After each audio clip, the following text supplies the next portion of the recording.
Wow, live look at the Bay Bridge on this absolutely gorgeous Earth Day. Things looking a lot clearer across the globe, really, thanks in part to the stay-at-home orders. KPIX5's Wilson Walker joins us from San Jose with how much the lockdown has really helped the environment. Wilson? Yeah, Liz, the story is right behind me here. This is what the evening commute looks like in San Jose.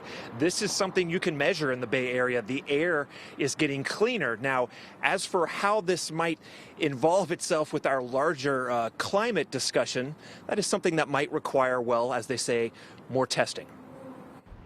The roof of Duncan Hall, we have an air quality station. And we've been looking at the data, and when we normally see this rise due to traffic, we still see that, but it's much, much lower than it is normally. In the Santa Clara Valley, the mountains really do look a bit closer as the air is dramatically cleaner. San Jose State University has been tracking the fall of air pollution, and you can see it here following the March 16th shelter-in-place order. We measure black carbon aerosol, and we've seen about anywhere from 50 to 70% reduction during traffic times in those aerosols in the atmosphere. No matter where you live in the Bay Area, you are enjoying the same cleaner air. So what we're seeing right now is about a 70% reduction in the amount of vehicles on the road, and vehicles being sort of the number one cause of air pollution in the Bay Area, it's number one source. The region's air quality management district put it in climate terms for us. You know, it's 25% in terms of climate change pollutants, a huge drop in the number of particles in the air. This is a global phenomenon. The drop in air pollution can be seen from space, and it will provide a first-of-its-kind study of how we engage with our climate.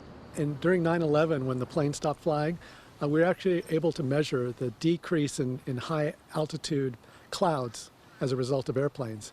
Today, when we have basically lockdown of most of the world, it is another amazing experiment. And so we're hoping that, you know, as things go forward and we go back to our normal lives eventually, that people will make sort of resolve to continue the progress that we're seeing here today. All right, an accidental experiment at a huge cost. No one would have prescribed this as a way to cut back on carbon emissions. So how much might we cut back? There are a couple forecasts out there that put it within the range that we have been told we would need to cut carbon emissions to sort of bend the curve on climate change. It'll be a little while before we know exactly what that looks like, but here we are with an unexpected experiment in how we all affect our climate. Here on Earth Day. Live in San Jose, Wilson Walker, KPIX5.